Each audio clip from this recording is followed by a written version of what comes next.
This is Aaron Surridge of Bewell Coaching and Mentoring, bringing you the first in our new series of inspirational true stories of lives lived well.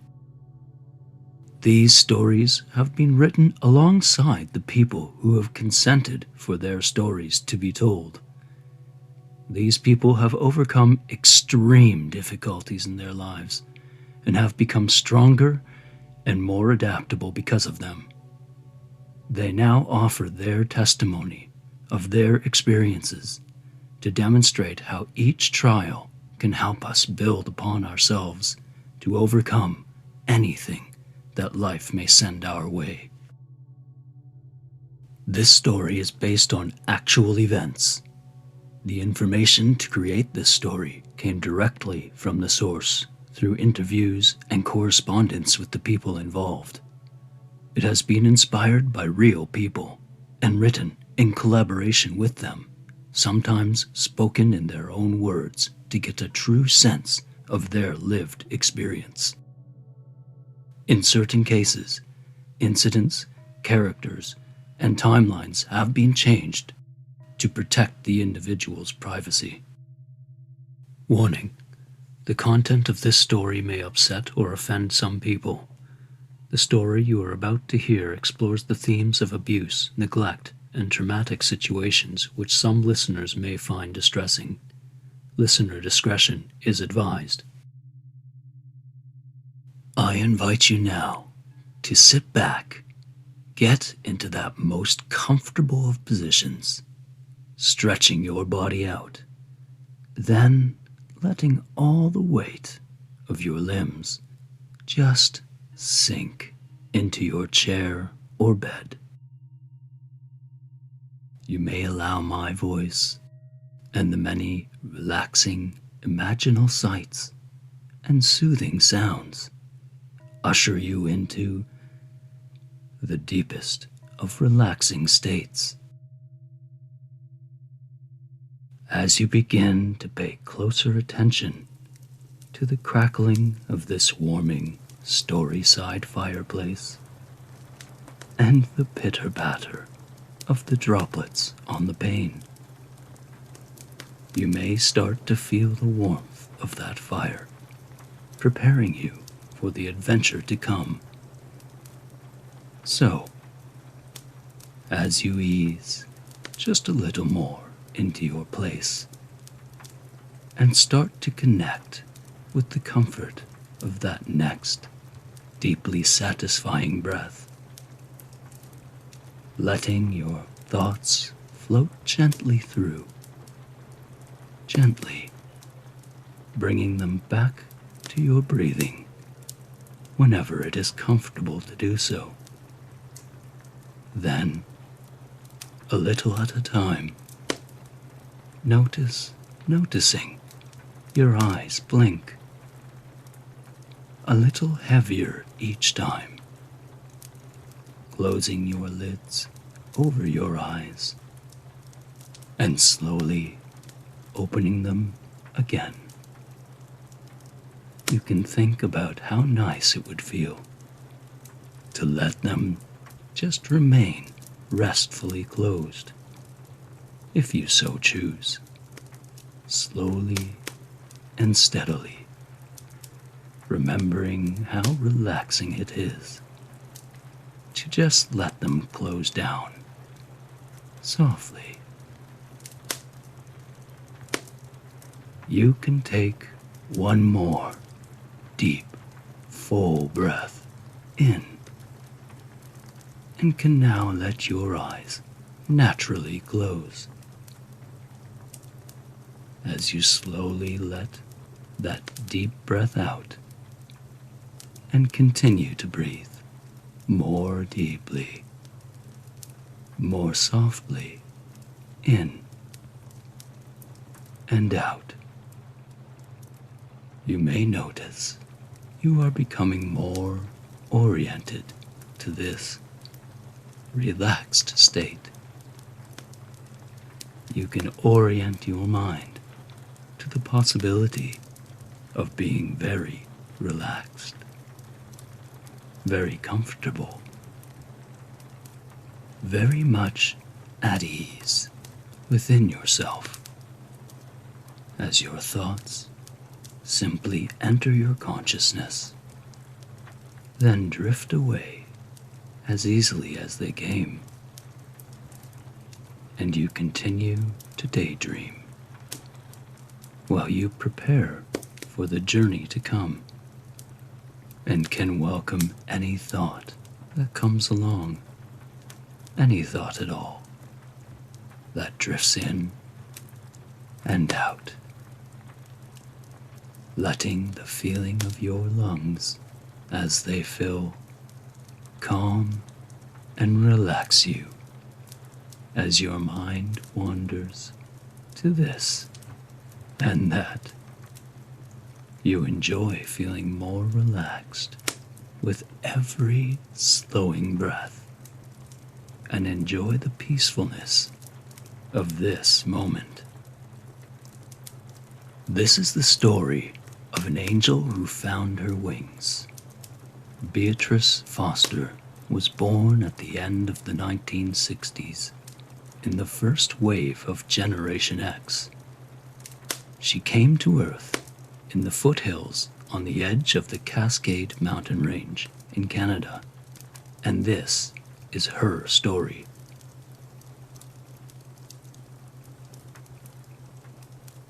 Beatrice shared that she must have unconsciously blocked out much of her memories of growing up due to the pain and traumas she had experienced during this period of her life. So, although she has little memory of these dark times, she was able to gather evidence for this story by speaking to her eldest sister. Due to the many slights and challenging nature of her relationships with her family members, Beatrice felt it necessary and in her best interests to break off almost all communication with her family members for her own protection. Beatrice does not speak to her parents, but does keep in contact with her older sister Lana, who doesn't know where she lives, but can contact her through email. She blocked her phone and uses aliases on social media accounts to prevent any contact. Beatrice shared that because of her tumultuous past and the toxic nature of her familial relationships, she had to block them out of her life. Beatrice always felt a strong drive to help and to heal. After you hear her story, you will understand why she may have been born to such a family in such a situation, and how her journey has propelled her into the position of healer that she now resides. Before Beatrice entered the scene, her parents were the result of poverty, loss, isolation, abuse, and rejection in their early years. Neither had a healthy relationship with their biological parents, and never truly experienced the nurturing spirit of a loving and caring parent-child relationship. As you can imagine, they struggled to show this kind of love to their own children.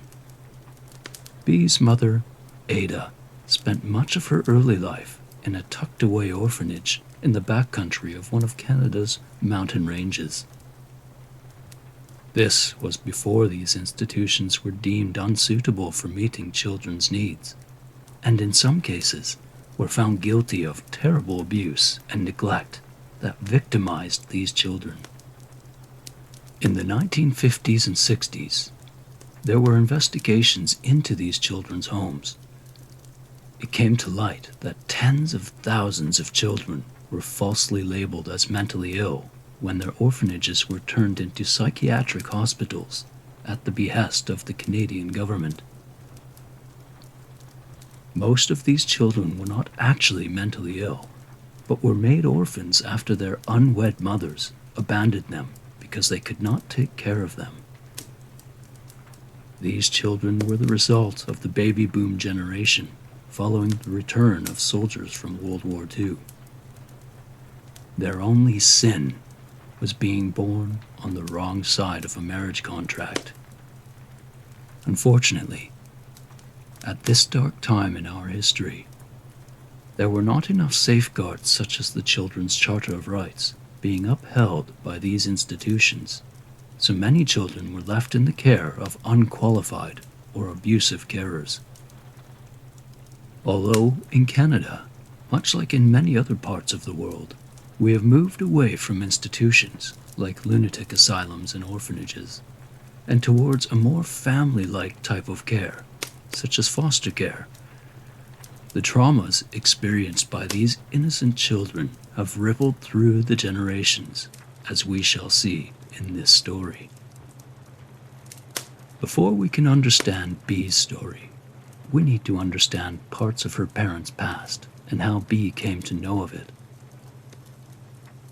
Beatrice learned, after speaking with her eldest sister Lana about her family's history, that her mother had been given up to the nunnery after she was born to a mother of 13 years of age. She had apparently been adopted by a foster family at the age of 6 and lived with her new family up until she married in the mid-60s.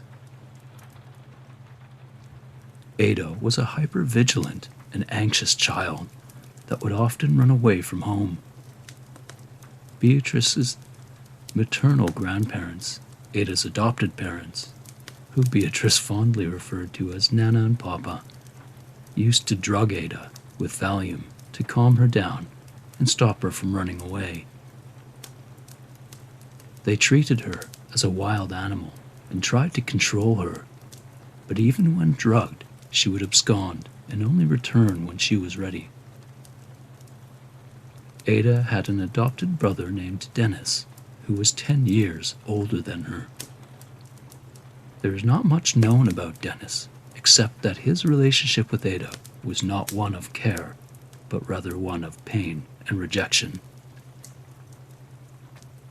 Bea remembers her mother obsessing about finding her biological parents. Ada fought her whole life to have her birth records opened so she could find the secrets of her past and find her birth family. It is a commonly held understanding that even when children are adopted into loving homes with caring families, there remains a deep-seated desire within many of these children later in life to understand where they had come from and why their biological parents may have given them up. This sometimes overwhelming compulsion to discover the secrets of the past can develop into anxious or ambivalent attachment styles, which can make it very difficult for these individuals to build lasting and meaningful bonds with others. They will allow their anxieties that they may be hurt or abandoned to make them suspicious, paranoid, and volatile. They can push others away to protect themselves, which then causes them to feel isolated and require close and intimate contact with preferred people in a push and pull dance of difficult and strong emotions for all involved. This was certainly the case for Beatrice's mother, and led her to a lifelong yearning to understand the details of her own past. Ada finally found her biological family within the last few years. When she finally gained access to her family records, she found out she had 9 half-siblings, as her birth father had children with many different women. Unfortunately, when Ada reached out to her biological siblings, they barred her from speaking with them and cut her off. Her parents had sadly passed before she had any opportunity to get to know them or ask them the many questions about why they had given her up for adoption. Given the circumstances of her mother only being 13 when she had her, the fact that her father had so many children with different women. One could understand the difficulties her mother may have faced when she became pregnant.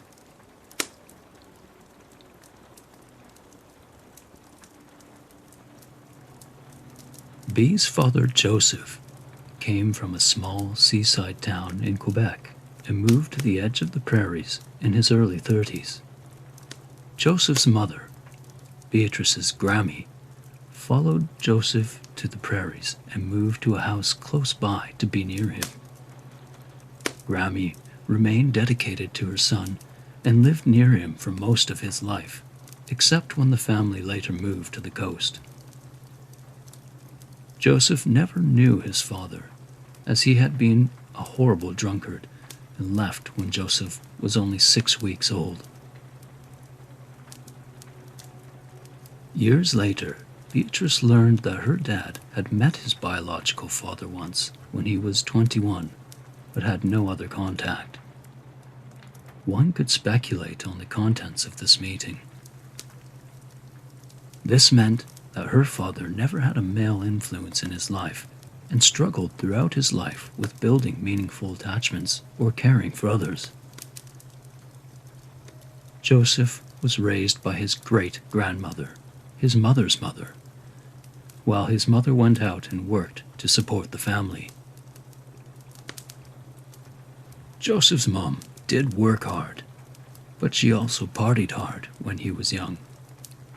He was often left with his grandmother, who was in her later years and unable to engage him the way that a young lad would like. His mother wasn't around for much of Joseph's young life, which may be why she attempted to make up for this later by following him from Quebec to the prairies. Bee doesn't know much else about her father's early life, but she does recall the story of how his parents met. In his mid-20s, Joseph made a voyage to England with one mission in mind: to find a bride. He had paid clubs to find him a suitable candidate, but was unsuccessful.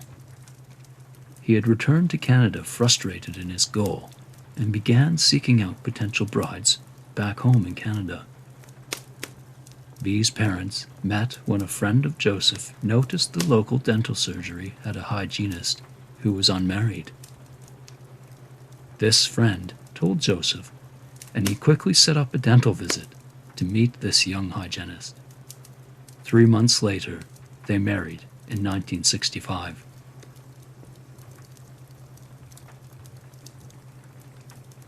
Neither Ada nor Joseph really knew love in their early lives, and neither had their parents. Beatrice lamented that never really having enjoyed the nurturing love of good, caring homes, her parents could not have truly appreciated how to provide this themselves. Bee quipped that her grandparents were just as screwed up as her parents. They all lacked love, so how could they love themselves or give authentic love to their children?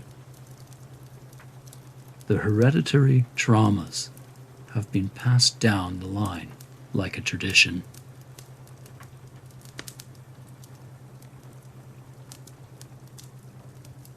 Our angel arrived on this challenging scene, keen to hit the ground running. Beatrice was a breech birth and came out, in her words, feet and butt first. This was a problematic birthing experience and nearly took both her and her mother's lives. It seems Beatrice was destined for hardship early on. When Bee was growing up, her family were relentless in targeting her with verbal and emotional abuse. She was the family scapegoat, and they would often tell her that she was retarded, or blamed this on the birth as a regular mantra of abuse. Her family members would always call her names and say she was slow or stupid, which she didn't feel was a true reflection of her abilities.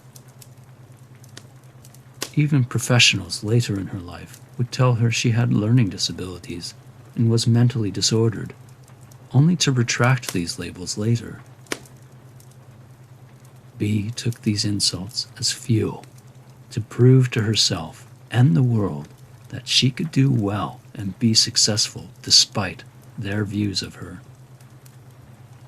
In her innocence and naivety, during this period of her life, she wished for money, for food in the cupboards, for friends. Her view of success was marrying and having many children. When B was 12, she applied herself to her studies and was on the honor roll at school, getting very good grades. This was a turning point for B, as she realized that she was not stupid, as her family had told her, but could accomplish what she set her mind to. It was the first inkling that she could overcome labels and be who she chose to be. She felt a strong urge to prove to herself that she could thrive and that she was not the labels attached to her. She felt that she had to also prove to herself and to others, so she spent much of her energy trying to demonstrate that she was capable to garner the respect of her peers.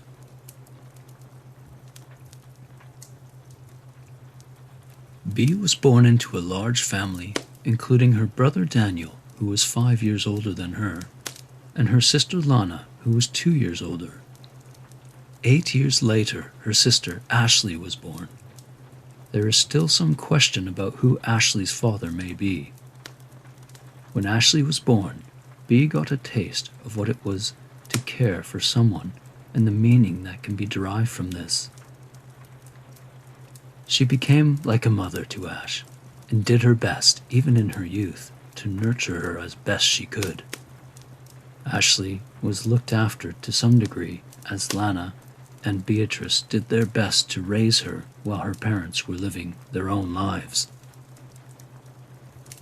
Although Beatrice struggled to remember many details from her childhood, she remembers that her father never worked.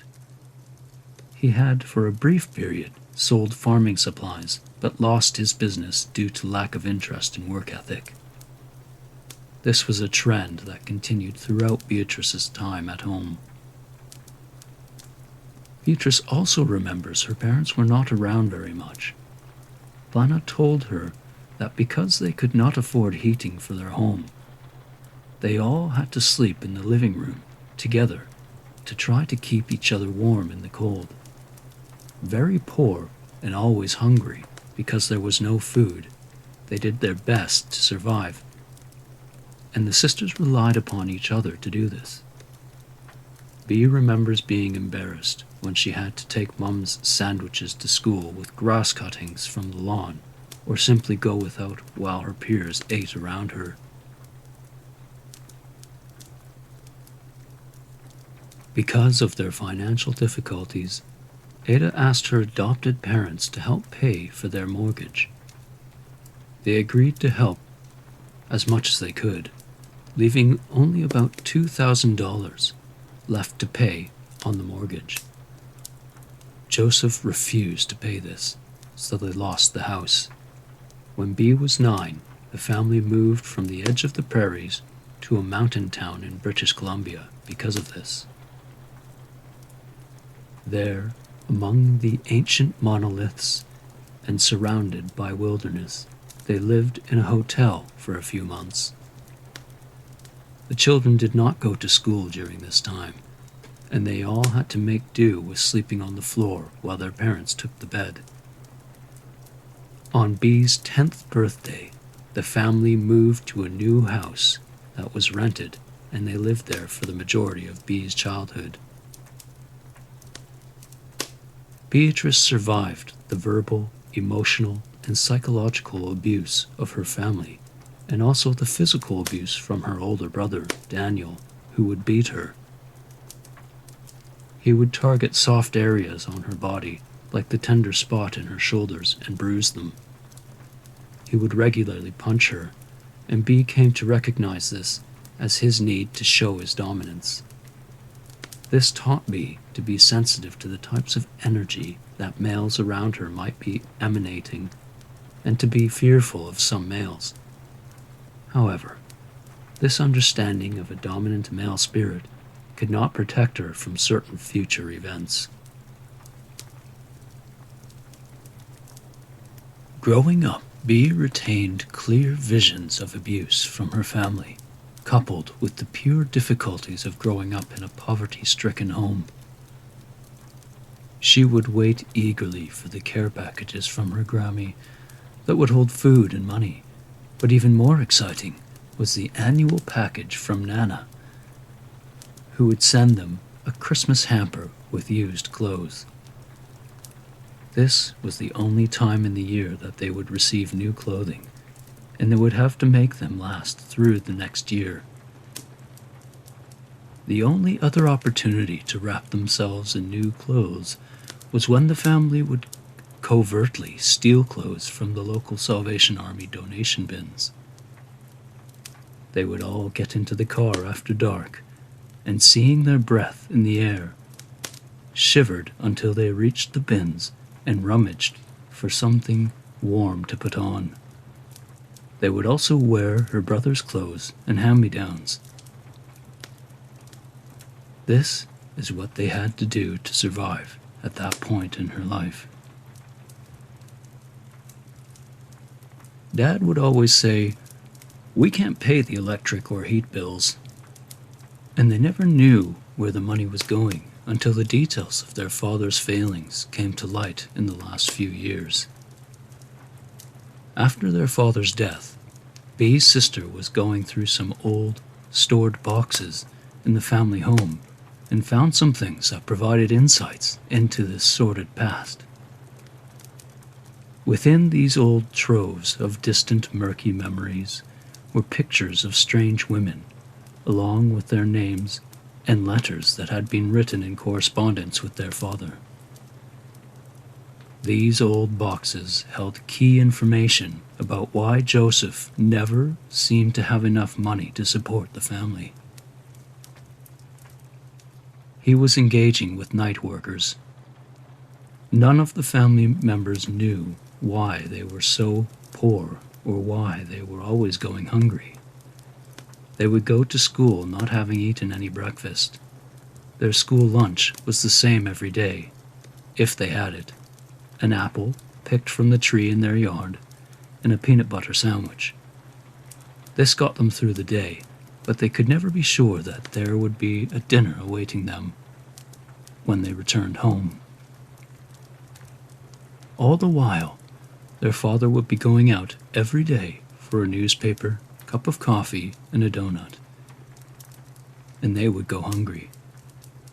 Of all the things that Bee had been able to forgive, the fact that her father was spending the family money on himself, on satisfying his sexual desires, and letting them go hungry for the many years of their childhood was something she found very difficult to let go of. Bee always wondered why her father needed to have the newspaper every morning, and would take this down to the basement by himself and hide out down there, where none of them were allowed to trespass. As the boxes later testified to, it was discovered that he was clipping adverts from these papers for street workers. He spent hours on his own, scouring the paper for ads, clipping them and keeping them hidden away. He would later seek these ladies of the night and have regular meetings with them. The discovery of these letters and pictures by Bee's eldest sister Lana was a moment of epiphany for the children. It was the answer to why they were going hungry so often. Thinking about her father and his life, Bee remembered that he was always depressed. He was an unhappy, cantankerous man, and kept to himself as much as possible whenever he was berating his children. She remembered her mother imploring him to get a job and giving him job adverts. He would always decline these, and this led her mother to having to get whatever job she could to support the family.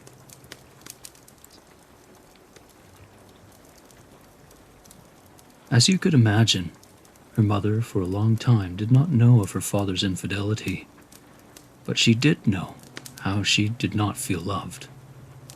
After years of feeling closed off, Ada began seeking the arms of others in love affairs.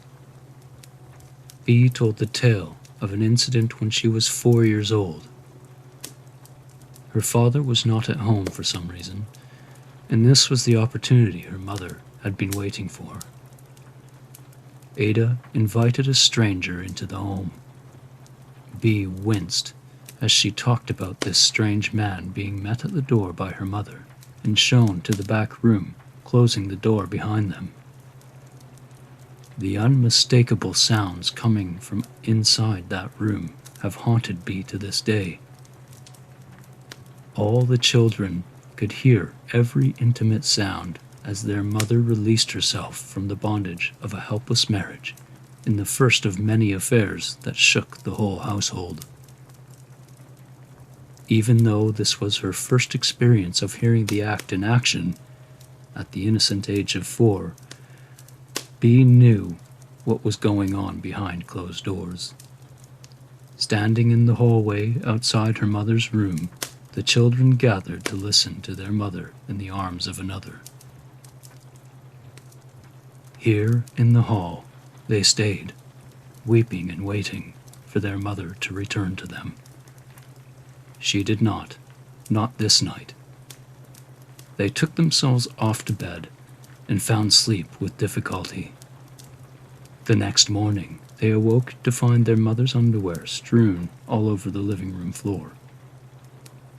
This sordid scene showed B that her mother was not being fulfilled by her father emotionally, sexually, or mentally. She had spent many years blaming her mother for the many affairs that she had and how this affected the family. She felt that her mom was a terrible mom. It wasn't until years later, and after much work on herself, that B came to understand the reasons for her mother's infidelity, which helped her on the road to forgiving her mother.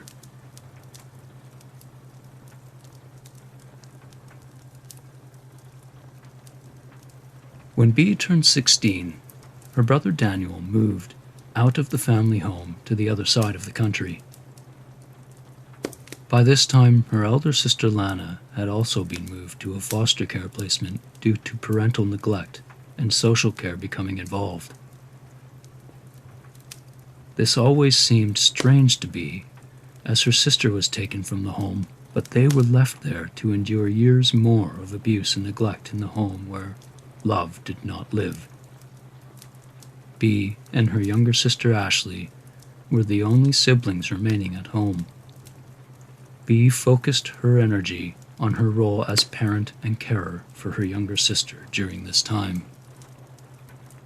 Now that it was just B and Ashley left in the home with their family, they could not afford the bigger rented house of their childhood and had to move again to a smaller house. Although there was a brief feeling of nostalgia for that old house, B also remembered the years of hunger and sadness that had plagued her family there and hoped that this new home would spur on a future of new possibilities. During this time of transition, when Daniel had moved away, Lana had been placed in a foster family, and the family had moved to a new house. B wondered at how she might escape as well. She worried about leaving her youngest sister, but also felt compelled to think to a future where she felt loved and cared for. Lana did not stay long in her foster care placement. She followed in her mother's footsteps and would often run away. She eventually met a boy and they fell deeply in love. In the thralls of young and passionate love, Lana and her boyfriend Carter impulsively decided to move in together when Lana was 18. Ada, B's mom, did not approve of her older sister's boyfriend, and now ex-husband. Mom would often try to brainwash Bea and Ashley into believing that their older sister was a prostitute and was on drugs. They reluctantly believed their mother because they didn't know better and they didn't see their sister very often. Bea's mother, Ada, was very mentally ill at this time. She would often leave the children on their own and run away from the home like she did in her early life in her adoptive home. Ada would walk for hours in a frenzy and often end up at a distant airport where she would call Bea later to come and pick her up. There was one day in particular when Beatrice found her sister Ashley crying at the top of the stairs. She wondered what had happened and why her sister was crying. Ada had grabbed a large kitchen knife and was rushing around the house saying she was going to kill Lana and Carter. Bea worked up the courage and said, "You're going to have to get through me first," and threw her body against the front door. Bea's mother ran towards her in a fit of rage and tried to push past her to get out of the house. When she could not push Bea out of the way, she ran to the back door and Bea was in close pursuit. Bea managed to cut her off, so Mom ran back into the front door, and this cat-and-mouse chase continued for a few minutes of fright. Bea had all sorts of scary thoughts creep into her mind. She imagined her mother may turn on her two youngest girls, or that she would get out of the house and the police would see a crazy lady running down the street with a big knife and gun her down. Bea worried that, even though their mother was not always a good parent, they would be left on their own without a mother. She thought to herself, "We're going to lose our mom." Bea shouted again, "If you want to get out, you're going to have to get through me." And this was when Ada broke down. Bea's fierceness and courage in that moment had broken through to her mother, and Ada fell to the floor and began to sob.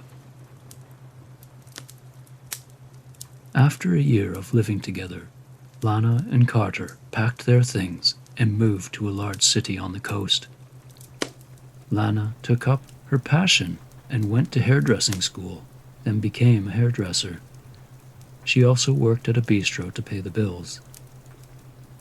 Lana's gumption inspired Bea to work even harder to do what she loved, as we will see.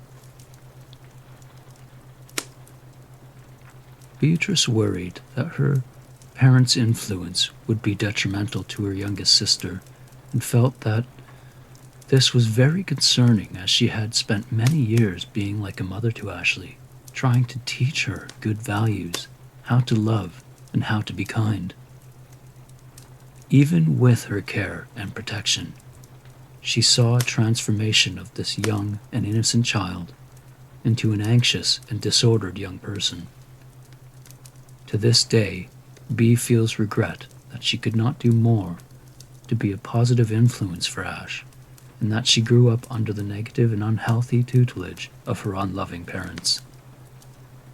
She wished desperately to take her sister and go somewhere where they could enjoy the experience of a loving and caring home, but did not know where or how to do this.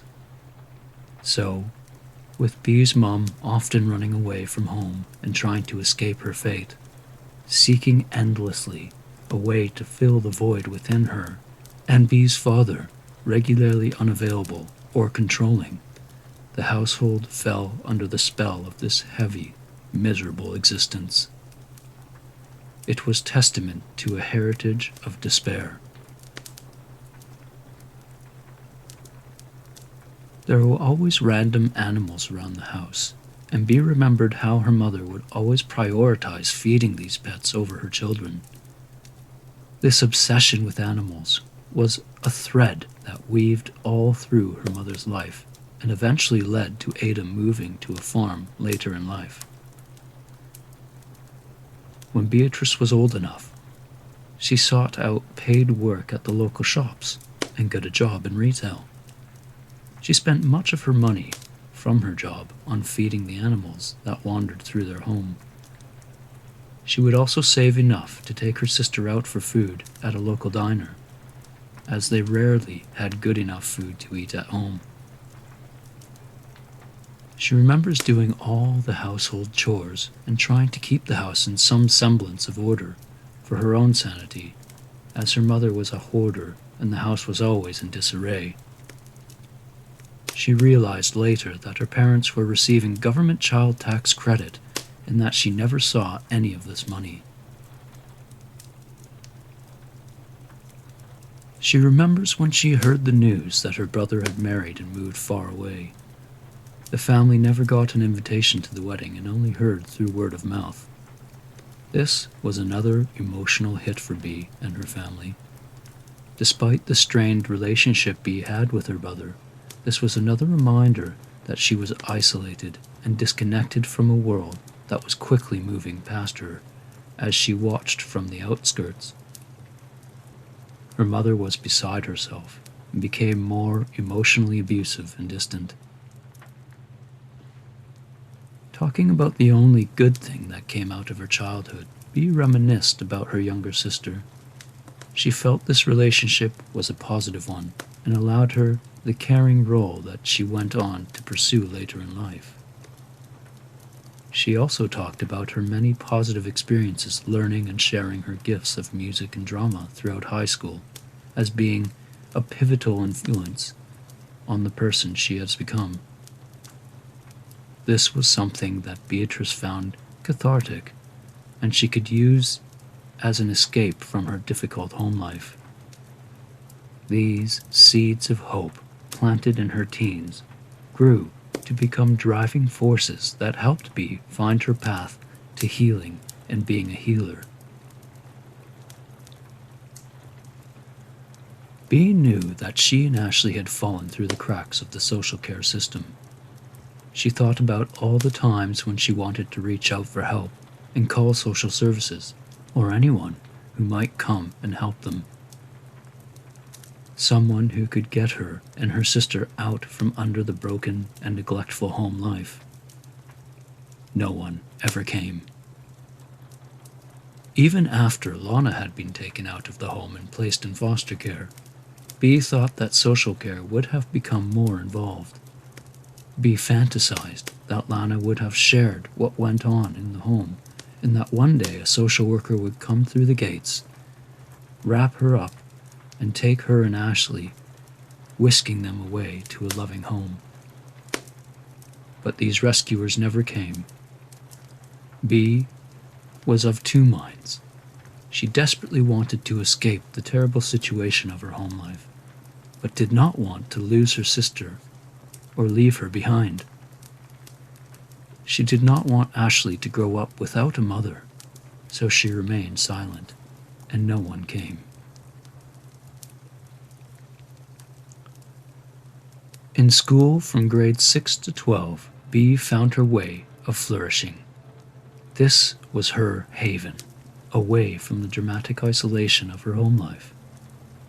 She played the flute and was acknowledged for her talent. She enjoyed some trips to play music and was also involved in the drama class, which she loved. She was awarded for her abilities in acting and music throughout this period and focused her energy on becoming adept at these arts. Being so talented in the arts, she began to share her strengths by writing plays that were used for other grades. She honed her craft and learned the gift of creativity and how this could provide meaning.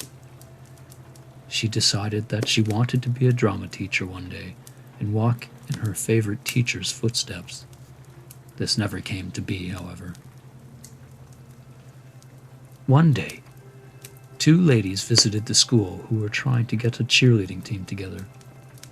Bea attended the audition, but didn't know the dance routine like all the other girls. When it came to her turn, she improvised and just danced the way she liked. One of the ladies who was running the audition came up to Bea after and said, "That was exactly what we were looking for." Even though Beatrice was worried about how her parents would receive this information, her mother surprised her and approved her becoming a cheerleader. It was Ada's feeling that this might help Bea get out of her comfort zone and challenge her, as well as help her make some friends, as she was very isolated and shy. Her only friends were her pets Toby the dog and the cats that came and went. Bea struggled with making friends and found it difficult to be with her peers due to her feeling that she was unworthy of kindness. She was also very hesitant to bring others to her home, as it was such a mess due to her mother's hoarding, and their living conditions were so deplorable with random things kept everywhere.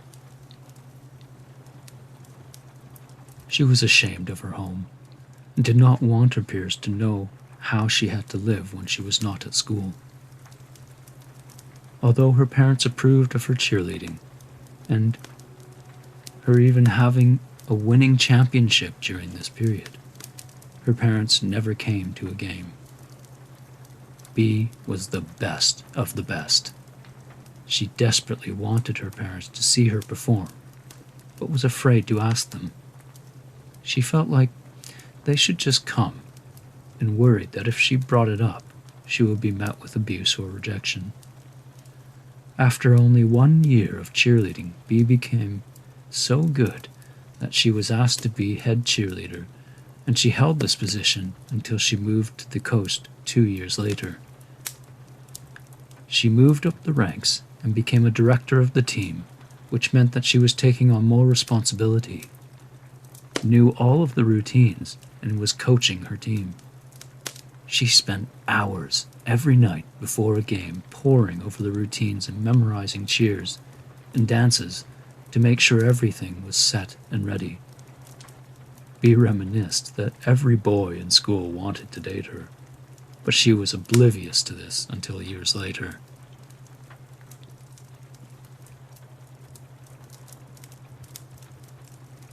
Despite these recent successes, this was the beginning of another dark chapter in her life.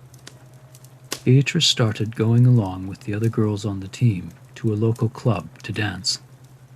She became a regular patron of the bars and dance clubs in her area between the ages of 17 and 19. She knew all the bouncers, and they would let her in because they knew her from the cheerleading team. She didn't drink and just wanted to dance and have a good time with her friends. She reflected that if her parents knew about this, they would have killed her because they were very strict and exercised a lot of control over her. One day she told her teammates that she felt she was going to the club too often and she wanted to stop going. She worried that her parents would find out and she would be punished or locked in the house. One of her mates said, "You are so beautiful. You don't even know it." Bea didn't know what they were talking about and had low self-esteem at this time, but poured herself into her school, work, and cheerleading. Even with the pressure from her friends to join them at the clubs, Bea decided it was too risky to keep going out and stopped entirely until the summer of her 19th birthday when she was invited to a party. The boy that had invited her was someone she used to dance with at the club. She was unsure of what to do and told him she didn't feel it was a good idea. He pressed on and continued to ask until she caved in and agreed. She believes that this is when she received her first message of guidance from what she felt was a higher power. This very strong and clear voice had spoken with firmness, saying, "Do not go." Not being sure of herself and feeling the pressure from her peers, she decided not to listen to this inner voice and to go anyways. The boy met her down the road from her home, and she lifted herself into his car. They drove together to the club, and she danced the night away with her friends.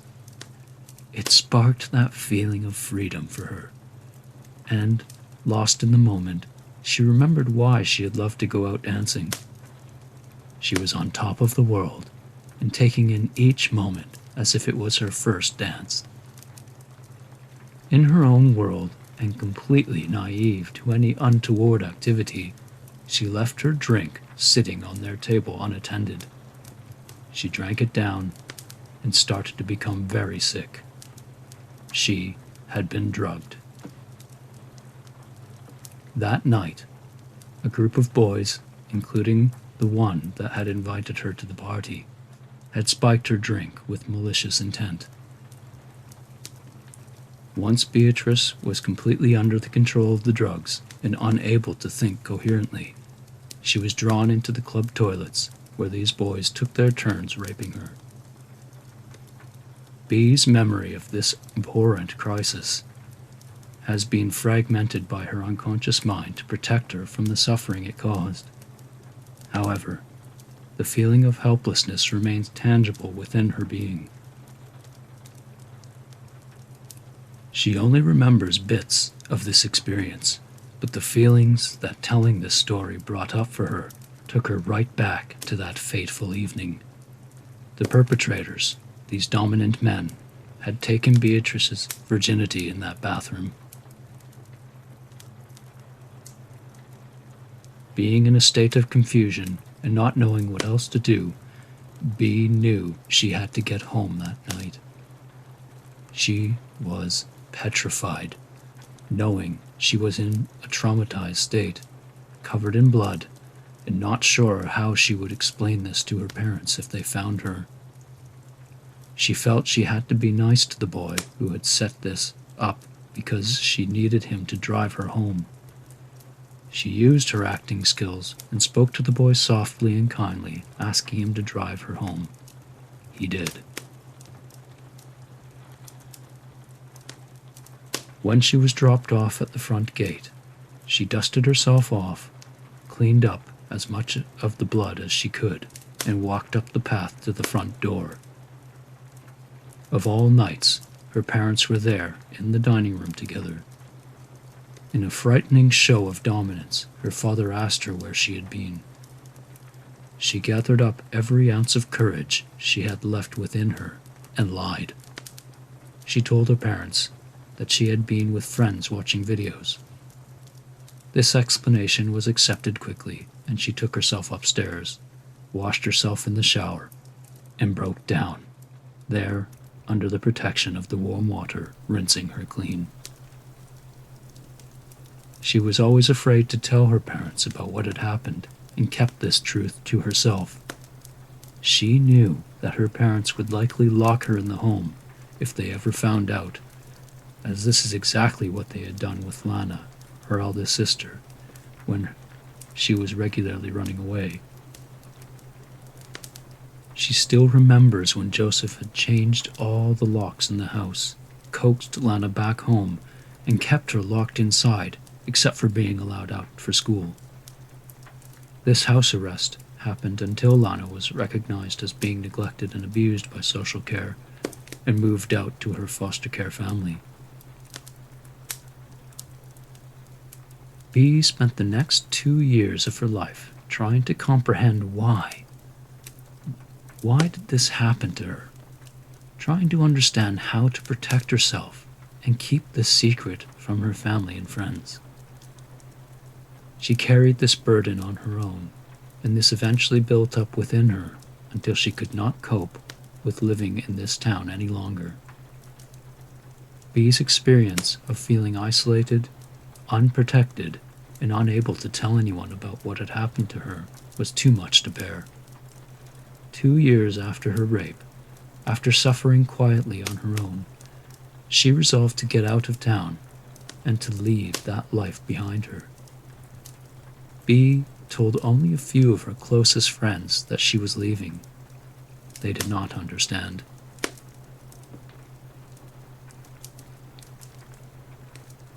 Bee still remains friends with some of the other cheerleaders from school. The test of time has put Bee through the ringer, and some of these people who she hoped would join her on her journey have not shared her values. Some of them were not so tender and spread terrible rumors about her after she left town. so she did not stay in contact with those individuals. One of her best friends, whom she mentored, became an alcoholic and then later backstabbed her by spreading the rumor that she had brought her terrible traumas upon herself. One cannot help but imagine that this friend had resented B for leaving her and overcoming her tribulations in a healthy way when she remains dependent on the alcohol to cope and hope. As with all negative influences, Beatrice was determined to cut these people out of her life, much to her dismay.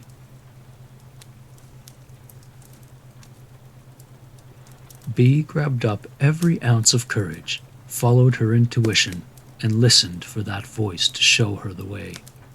She knew it was time to act. She had to muster every bit of bravery and get herself away from the skeletons in her closet and the potential storms on the horizon. One evening, just as the frost began to set in and the trees began to freeze, she gathered her belongings and the little money she had made from her retail job in secret. On that winter evening, after her parents had gone to sleep, she crept carefully over to her sister, kissed her forehead, and walked out the front door, never to return to that home again.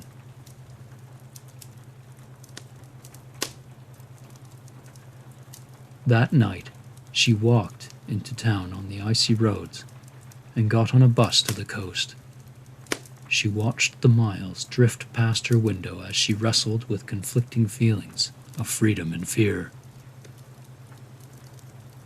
B had been writing letters to her older sister Lana, and they had agreed that she could live with Lana and her boyfriend in their small apartment temporarily until she got on her feet.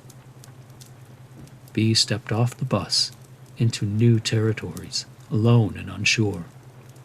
She found directions by asking strangers and made her way to the safety of her new retreat, far away from the dangers of her past.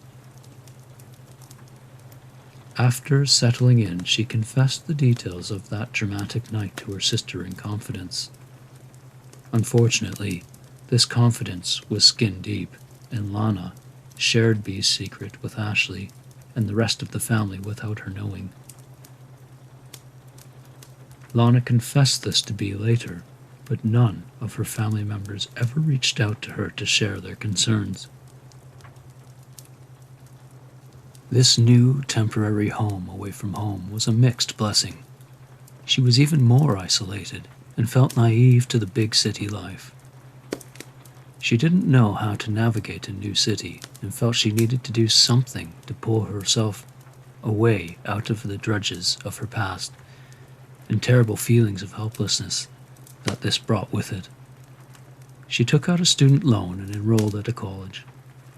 She took sociology, archaeology, psychology, and English. In reflection, she knew she would have been a very good counselor if she had been able to finish school, but she was not sure how to do this at that time. While studying, she also worked in retail to support herself, but had to drop out when she realized she couldn't manage the work and school responsibilities. While living with Lana and Chris, B lost the fitness that she had once enjoyed when she was regularly cheerleading. The working hours and lack of leisure activities caused her to gain 30 pounds. Her lonely nights drove her to comfort eating, and she would spend a lot of her time playing video games with her sister's boyfriend when she wasn't working. When Lana and Chris decided to get married, B felt it necessary to warn her mother not to do anything to ruin the wedding, as she worried this would be another tarnished memory for her family. She sent a discreet letter outlining her concerns about how her mother might react to the news, and wrote that she would go to the police if her mother planned any harm to Lana and Chris. Although this letter had no return address, she did not receive a reply. She was pleased that this wedding went ahead without any snags. After B moved out of her sister's place, finding her own space downtown, she found a new job at a local retailer where she finally met some friends. She was invited to a party by her mates, but little did she know she was being set up. Beatrice was afraid of men and said her fear had caused her to avoid them. Her traumatic experiences with them had left their indelible marks upon her. She wanted nothing to do with them, but fate had other plans. At this party, there was a man there that her friends were trying to set her up with. Bea described him as an Asian man who was 5 years older than her, named Mark. He worked as an IT specialist for a stock exchange company. After meeting her, he was baited and followed her around like a puppy that night, and eventually offered to drive her home. Bea reluctantly consented to the offer and felt this went all right. A week later, he invited her to go out to a club with him, and despite her incredible fears and that inner voice reaching out to her again, she gave in to her loneliness and took him up on the offer for a date. A week later, he invited her to go out to a club with him, and despite her incredible fears and that inner voice reaching out to her again, she gave in to her loneliness and took him up on the offer for a date. They seemed to get on well, and that evening, Bea started to let her guard down. She sensed that acceptance and love she had yearned for starting to grow within her, and she began to wish for a future with Mark. After 6 months of getting to know each other, he asked her to move in with him. Her hesitance gave way to the love and hope that was overwhelming her. She heard repeated messages from her inner voice that this union was not what she was hoping for, but started to push that otherworldly voice deeper down. They ended up sharing an apartment, living in separate rooms, and paying part of the rent each. This arrangement was maintained for 10 years. Mark decided to leave his job at the stock exchange due to maltreatment and got into IT sales. Bea began to notice Mark's strong monetary drive, and she felt this was due to his upbringing and pressure from his parents. Beatrice started to hear clear messages from her guardian angel, as she called it, from that inner voice, to be careful in this relationship. She continued to deny this voice and chose instead to give herself to this relationship as fully as she could. She could not, however, deny that she felt stifled due to Mark's insistence that she pay for things unfairly, but sacrificed time with her friends and most of her own interests to try to make him happy. He was very financially driven and money-oriented, and this would often conflict with what Bea thought would be reciprocal love. This meant that he would often pressure her to work more and not spend money on herself. She recalled awkwardly that 7 of the 10 years she had been with Mark, he had gone out for New Year's Eve parties in spite of her disapproval, and she remained alone at home. She knew there was something wrong, but was determined to make things work, and so she carried on, devoting herself to Mark.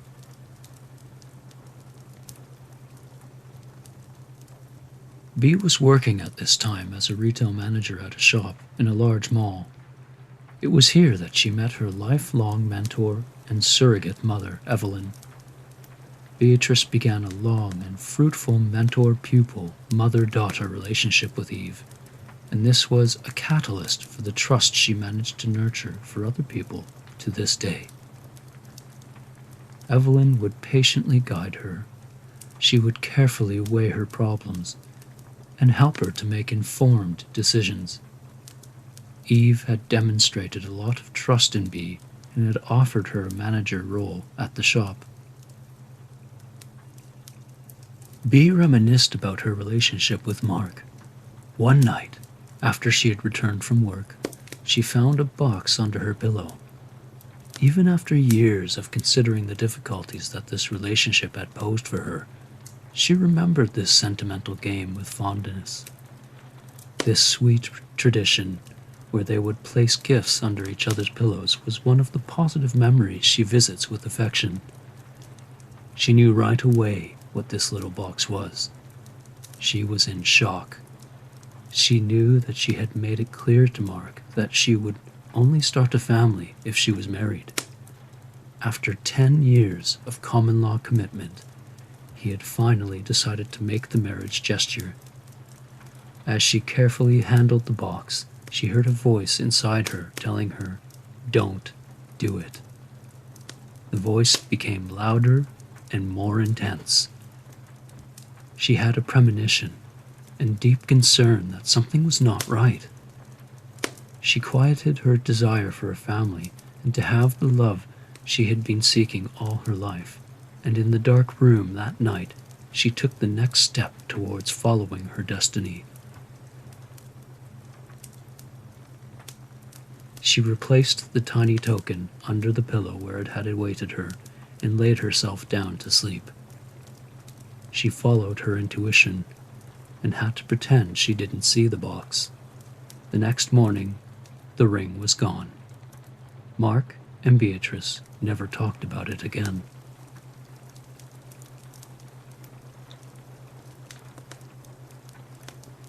It was in 1999 that Beatrice described her experience of an awakening. She remembered the warmth when Lana had brought her the first aromatherapy diffuser. Lana had begun a tuition studying to be a naturopath doctor, and this was a sentimental gift that led Bea to feel there were options for healing outside of the mainstream. With her sister's influence, Bea felt it best to change her diet and became vegan. She began a journey into the spiritual realm by reading books and meeting like-minded people who she could learn from. One of these individuals being her mentor, Evelyn. Eve gently offered her alternative therapies to help her in her healing journey.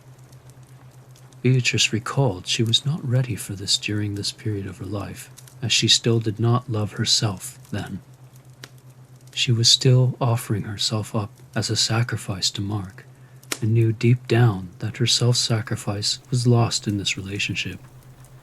She told him everything that had happened to her as a child, completely trusting him and giving all that she could to make it work. Soon you will find out all was for nothing. In 2001, Bea had been walking the path to her own enlightenment for 2 years. This was the year that her life changed forever. She decided to follow her calling. She moved from her retail management position to a role at an aromatherapy company and felt this was exactly where she needed to be. She had finally found a profession where she was able to offer something to people that could help and heal them. Her experiences at this time inspired her to want to seek out roles where she could use her story, her experiences, and her abilities to offer healing to others. The supervisor that hired her said she was the easiest hire she ever had, and to this day they remain good friends.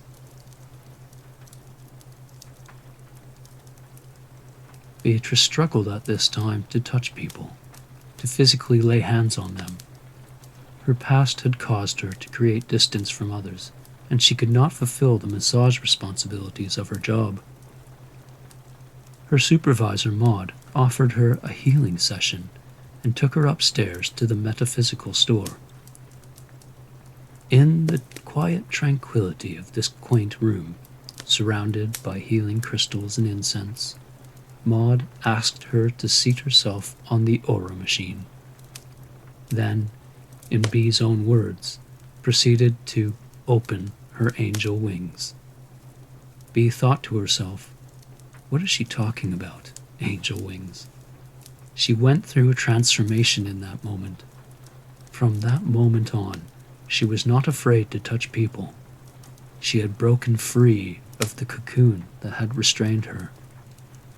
That incubator of her experiences and traumas had sourced her anew. She gained some meaningful friendships within the small community of people working and visiting the shop. This is when everything changed.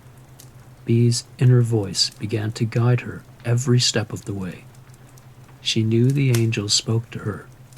She saw her first vision, which was so vivid, so immaculate, that she could not deny the presence of a higher power in her life. She had found her home and all the love, all the forgiveness that she had sought. She had found a place and purpose in life.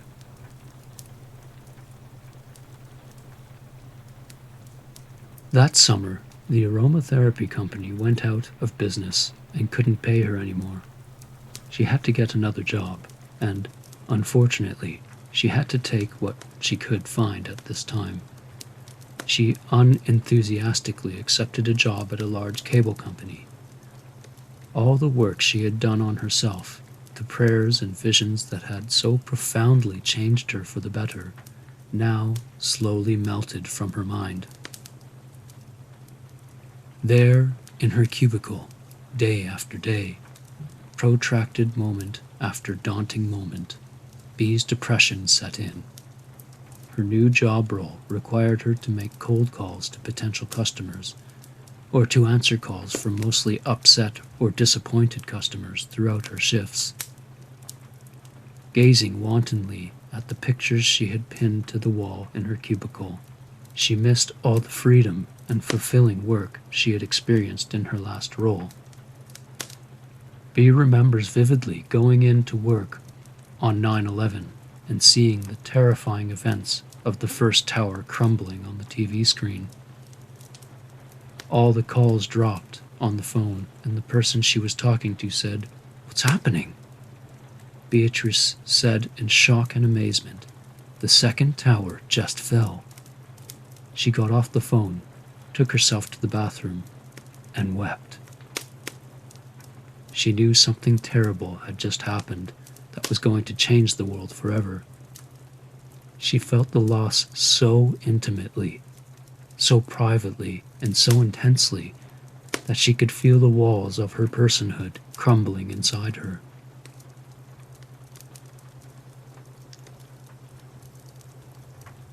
It was December of 2001, on that dark and cold night in the winter of Bee's 25th year, she found the answer to her worries about Mark.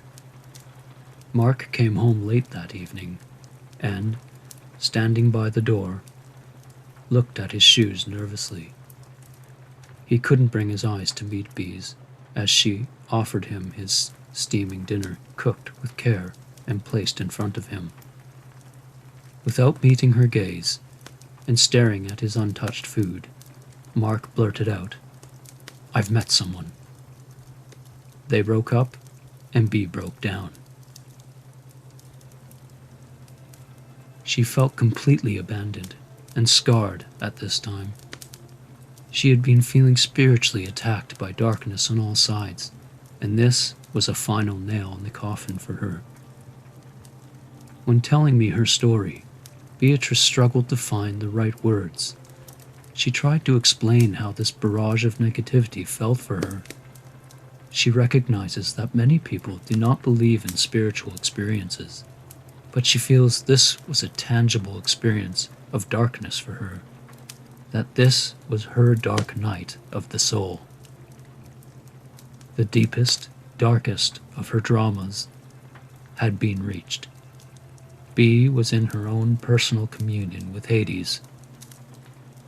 On a bleak February day, mid-morning, Bee was picked up by the mental health services and escorted to the grim prospects of a bare-walled room in an inpatient ward in a hospital. Somehow Bee knew there were a lot of people in the world who were also experiencing difficult times. She became increasingly aware of the sense of suffering felt by a world of pain.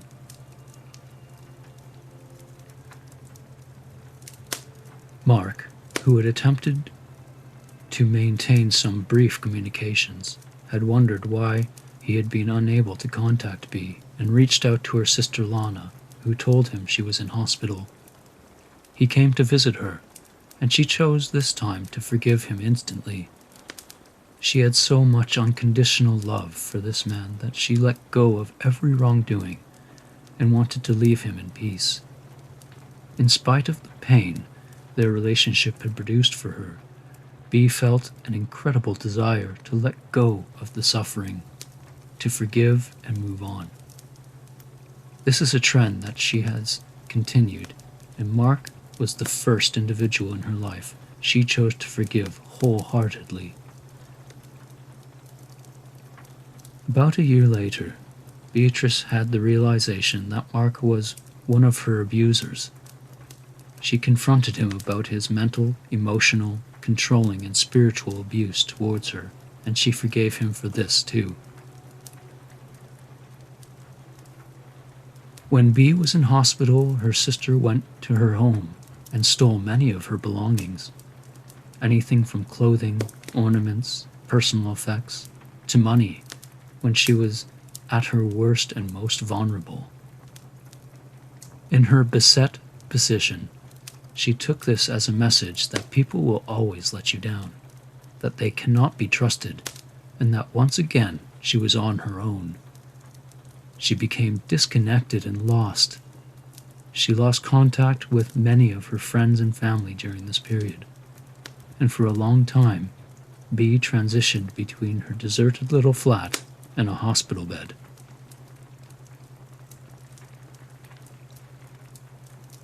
It wasn't until years later that Bea sought out moral support from her mentor Evelyn. Bea related during our interviews that her relationship with Eve had been so strong and influential over the years that without her guidance and honesty, she would not be where she is today. In the comfort of their interactions, Eve imparted that she too had experienced a very difficult life. Beatrice listened with her warm eyes, while Eve recounted stories of her marriage to an abusive alcoholic man who would regularly beat her. Eve had a child who was disabled and had high care needs, and she demonstrated to Bea that even through the darkest and most difficult adversities, she could shine her light and remain strong. Bea had found a kindred soul in Eve. Evelyn told Bea that one night when they were talking over the phone during one of Bea's stints in the psych ward, that Eve felt she may lose her.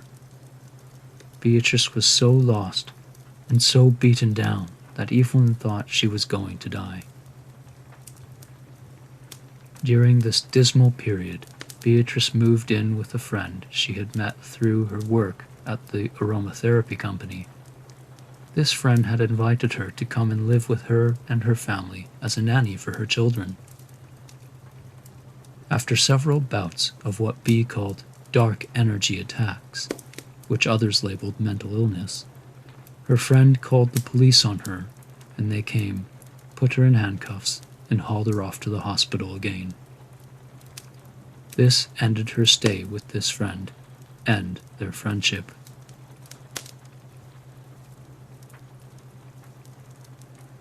Bea was formally diagnosed with mental health disorders and went on to the disability register so she could start receiving some money for living expenses in 2003. This is when she also started attending state-mandated counseling, which she attended for 7 years. She felt that her psychiatrist was unhelpful for her and always picked up on her weight, which was a sore point for her. She had not been able to lose the weight she gained after moving to the city all those years ago, and as it happens, the medications she was prescribed were causing her to gain weight as well. This made her feel self-conscious and insecure. She shared this with her counselor and asked for a change of psychiatrists. Eventually, after a long period of mismanagement of her case, she got what she was asking for and started seeing another doctor. She has felt like she has had to prove herself to mental health services many times over the years. While on the ward during one of her stays there, Bee stepped out of her bed and walked over to the notice board where there were posts for possible living arrangements. She was seeking a supportive, potential home for when she was released so that she would not have to be alone. There, on the board, was an advert for a house share with a nurse called Rose. She called the number on the ad and arranged to stay with Rose, where she lived for about a year. This was a tentative placement, and Bee knew she needed to find another place to live. It was then that she met a lady called Ariana, who was a metaphysical woman and another teacher for her. She told her if she ever needed somewhere to stay, she could live with her and her friends. She didn't feel able to cope on her own, so she called Ariana and asked if the offer was still available. Ariana welcomed her with open arms, and Bee moved in with this group. She lived with Ariana, her daughter Sylvia, and 2 other people for 5 years in their home. Bee reaped the benefits of this meaningful, positive home life and became a nanny for Ariana's daughter. Many years later, Sylvia attempted to commit suicide. Beatrice found her in a state of near death and called emergency services right away. She stayed with Sylvia and kept her awake by praying with her and reassuring her that she would be all right until first responders arrived at the residence. This saved Sylvia's life. Ariana told Bee that if she had not been there for her daughter, she would have died that night. That it was Bee who nursed Sylvia back to mental health. Ariana released Bee of any debts that may have been built up between them for all the selfless love and kindness that Bee had shown to them. Beatrice remained a supportive friend to Ariana and Sylvia for many years after this. In 2017, Bee attended an annual checkup with her doctor, who was very supportive and pointed out that she had been doing very well for a significant time. Bee had been dedicated to volunteering for non-profit organizations, helping her friends and strangers with their own difficulties, and managing her own life responsibilities successfully. The psychiatrist suggested she should apply to become a peer support worker, as she was fit for this role, and this would allow her to continue her good work.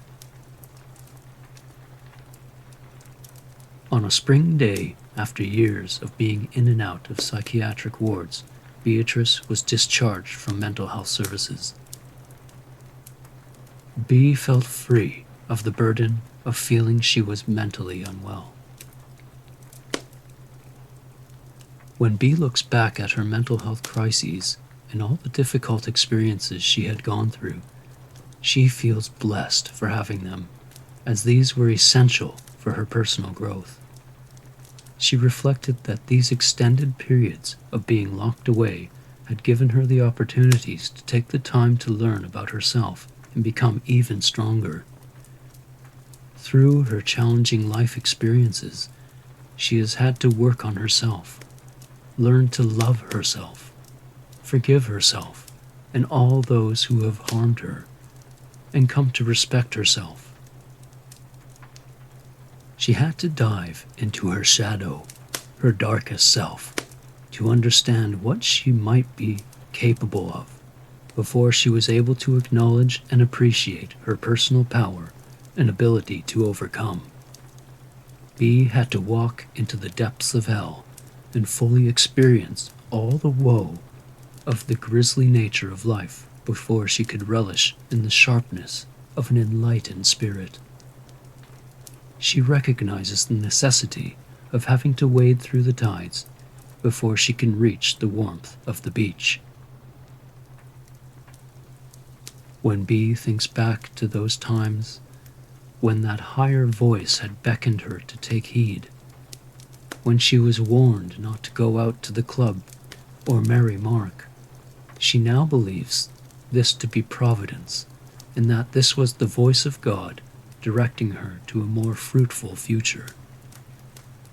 B knew that in the fateful moment where she put that trinket wrapped in the little box back under the pillow, she had chosen God in that moment.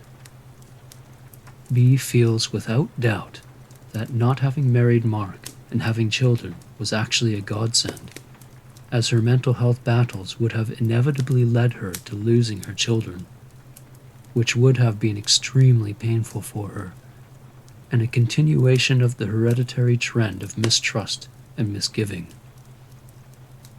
She knows her path may not have taken her down the road of parenthood, but she believes with all her heart that she was able to guide and provide for those she now supports in different healing and caring roles.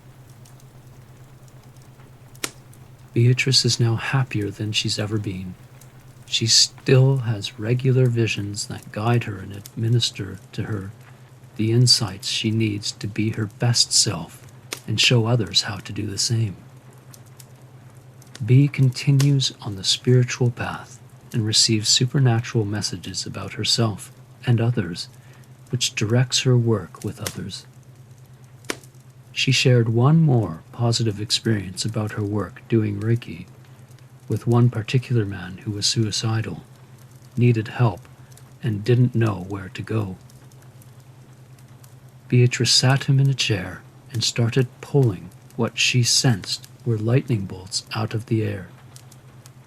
She felt that she intuitively knew what to do, as if she was being transmitted instructions by a higher power, as if she had allowed herself to become a conduit for healing. That man left her presence feeling a new sense of purpose and much less weighed down because of this experience. The stranger captured his inner essence in that shared encounter and went on to live a prosperous life.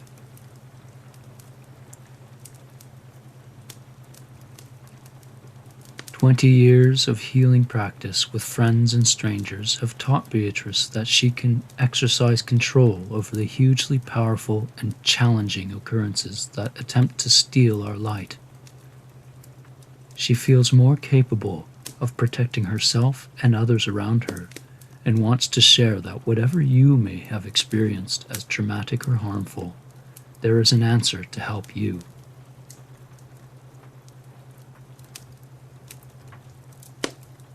In my final interview with B, I asked her some questions about her life and where she is now.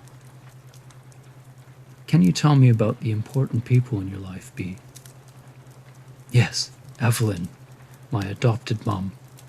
She was my real mum. When she passed at 82 years old, she asked me to keep her in mind and spirit and to visit her, which I still do." "What have been some of the happiest moments in your life?" "Well, the happiest moment is in the present for me. Healed everything through spiritual angelic practices, and I feel great." "What were some of the saddest moments?" "Some of the saddest moments were the crippling isolation of my mental health crises and when my husband left me." "Who has been the biggest influence on your life? What lessons did that person and those people teach you?" "My mom, Evelyn, was the only person consistently there for me and showed me the meaning of forgiveness and loving kindness. I am forever very grateful for her." "Evelyn gave me my first angel pin, and I've worn it every day since. She started me on the path to spiritual health, and I wear angel pins because of her." "Can you tell me about the moment when a person's kindness made a difference in your life?" "Evelyn's ongoing support and warmth through my darkest hours gave me hope and taught me that there is always a sunrise and a light at the end of the tunnel." "What are the most important lessons you've learned in life?" That's easy. How to truly forgive everyone and yourself. Kindness, love, and forgiveness. We all make mistakes. Forgive everything and everyone, even governments. What's your earliest memory? I was still in diapers at Aunt and Uncle's house. All my cousins and siblings were there playing downstairs in the den, but they wouldn't let me join because I was too little. I snuck down the stairs and fell, putting my bottom teeth through my tongue. Are there any funny stories or memories or characters from your life that you want to tell me about? Yeah. Recently at a doctor's office, there was a young mom with 2 boys who stared at me. The boys seemed 6 years and 3 years. They played and I watched them. They went in to see the doctor, and when they came out, the youngest one said to me, "I love you," and ran out the door. It touched my heart, and the receptionist said, "Did you hear that?" I said, "Yeah." I couldn't believe it, and I remembered it. What are you proudest of? I'm proudest of the person I've become today. Even after all the hate and abuse, I've learned to be compassionate, kind, generous, giving, loving, and happy. I'm so grateful for the gifts that God has given me. I feel very fortunate and grateful for all that life has thrown at me. I've managed to make something of myself and to help other people along the way, which brings me meaning. When in life have you felt most alone? December 2001, when my husband left me. This broke me to pieces. I felt completely shattered. This is when I felt most alone and had a breakdown. It was the most alone I ever felt. And I couldn't help myself at that time. I felt so lost after I had dedicated so much of myself to him. I really didn't have anybody in my life at that time, and he was everything to me. Had to pick myself up again. If you could hold on to the memories from your life forever, which would they be? Right now. This moment. Helping people and giving back. I've worked very hard on myself to become stable and kind-hearted and forgiving. Doing the work that I do and giving back, helping others, are the makeup of my greatest memories. How has your life been different than what you'd imagined? I thought I'd be a mom, married with children. It's not that I didn't try. I was common law for 10 years, and that didn't work out. I really wanted children. So I've now dedicated lots of energy on being there for other children. Lots of people told me they thought I would be a good mom. Never knew I was gifted and I could do healing work. How would you like to be remembered, B? As a kind, giving, loving person, that I give a crap about others and being a good, kind person. To be remembered for my healing work and knowing I've made a difference. Do you have any regrets? Having had to leave home when I did and leave my younger sister behind when she was only 12. What does the future hold? Only God knows. I know on some level I'm not a future teller. I'm a healer. Basically, working on myself, helping others, and increasing abundance. The more I can receive, the more I can give back. I will sponsor friends and others in need. Anything else you'd like to share with us? Yes, my hopes for you, Aaron. I hope that you take this time to live in every moment and spend that time with your family. Don't forget to refill your cup. Do your self-care so your cup can overflow and you can give more to others. You have an important role, so take care of yourself first. My hopes for you are that you can teach your son how to be a good, kind, and loving person who can forgive. If you can do that, you've got it made. If you can be healthy too, that's even better.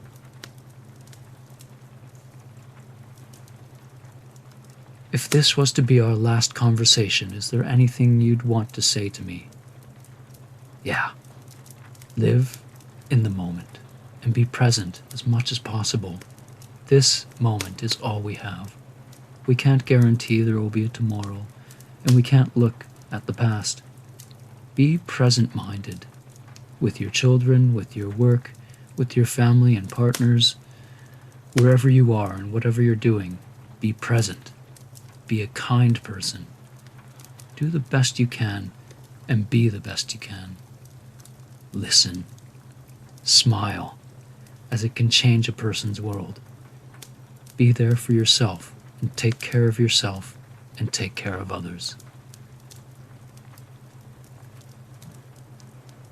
If you could talk to your younger version of yourself, what would you say? You are worthy and beautiful just as you are. Love yourself. God loves you. You have a greater purpose in life. All the things that I know now, to be kind, to be gentle on yourself, be joyful, be happy, live in the present moment, give back. Really fill your cup up and shine your light. Love yourself. Really love yourself.